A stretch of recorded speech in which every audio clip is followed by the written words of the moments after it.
자녀에게 무이자로 돈을 빌려주고 싶은데 방법이 있나요? 네, 있습니다. 지난번 영상에서는 가족 간 돈거래를 할 때 주의해야 할 점을 소개하였습니다. 이번 영상은 가족에게 무이자로 돈을 빌려주는 방법을 소개하겠습니다. 일반적으로 돈을 빌려줄 때는 이자가 발생하는데요. 국세청에서 정한 적정이자율은 연 4.6%입니다. 즉, 연 4.6% 미만으로 돈을 빌려주면 증여세 문제가 발생하는데요. 그렇다고 무조건 연 4.6% 미만으로 돈을 빌려주었다고 하여 증여세가 발생되는 게 아니고, 이 이자 금액이 1년 동안 1천만 원 이상인 경우에만 증여세가 발생합니다. 따라서 이를 역산하여 계산하면 약 2억 1,700만 원까지는 무이자로 돈을 빌려줘도 이자 부분은 증여세가 발생하지 않습니다. 1,000만 원을 연 4.6%로 나누면 약 2억 1,700만 원이 계산됩니다.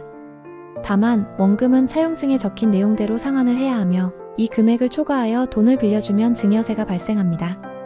무이자 기준 금액인 2억 1천만 원을 초과하여 돈을 빌려주면서도 증여세가 안 나오게 하는 방법은 있나요? 네, 당연히 있습니다. 가족에게 무이자 기준 금액인 2억 1천만 원을 초과하여 돈을 빌려줄 때에는 적정이자율인 연 4.6%보다 낮은 이자율에 의해 빌려주면 됩니다.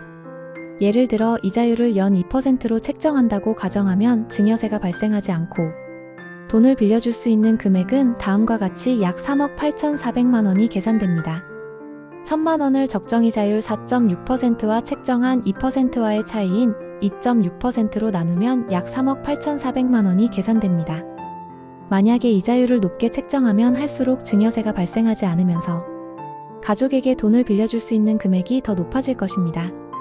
예를 들어 연 이자율 3%로 책정하면 증여세 없이 빌려줄 수 있는 금액은 6억 2,500만 원이 됩니다. 1,000만 원을 적정이자율 4.6%와 책정한 이자율 3% 차이인 1.6%로 나누면 6억 2,500만 원이 됩니다. 앞에서 계산한 연 이자율 2%인 경우보다 2억 4,100만 원을 더 빌려줄 수 있게 됩니다. 이 경우 돈을 빌려준 가족에게 매달 지급해야 할 이자 금액은 156만 2,500원이 되는데요.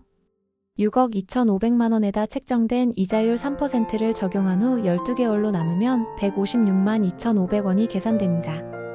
돈을 빌려간 가족이 이자를 지급할 때 이자소득세를 원천 징수하여 납부해야 합니다. 돈을 빌려간 가족이 돈을 빌려준 가족에게 매달 이자를 줄 때 이자 금액의 27.5%에 상당하는 세금을 원천 징수하여 이자 지급하는 달의 다음 달 10일까지 납부해야 합니다.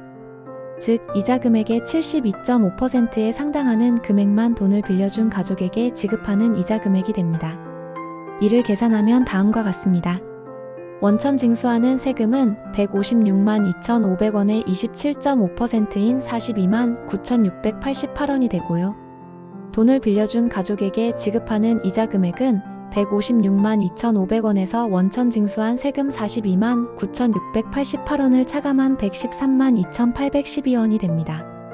돈을 빌려준 가족은 빌려간 가족에게서 받는 이자를 종합소득세에 합산하여 신고해야 합니다.